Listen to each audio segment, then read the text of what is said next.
So ito mga kayap, ito yung galing sa motor ko, yung dinidrain ko.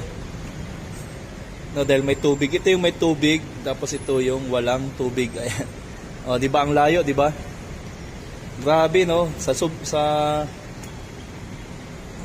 Dahil may tubig, yung kulay niya parang ano siya, light green. No? So parang yellow green. Ito yung legit mga kayap, ayan, di ba? Yan yung walang tubig. Kabibili ko lang yan ngayon doon sa gasolinahan na legit. Ayaw ko lang sabihin yung pangalan. So ito naman, ito yung maraming tubig. Hay nako, kaya ingat-ingat lang tayo mga kayap. Diba? Kita nyo naman yung diferensya, di ba mga kayap? Oh? Isang dark green tsaka isang yellow green. Ito yung nagkakaroon ng tubig. Kaya ingat kayo mga kayap. Ingat kayo sa mga gasolinahan.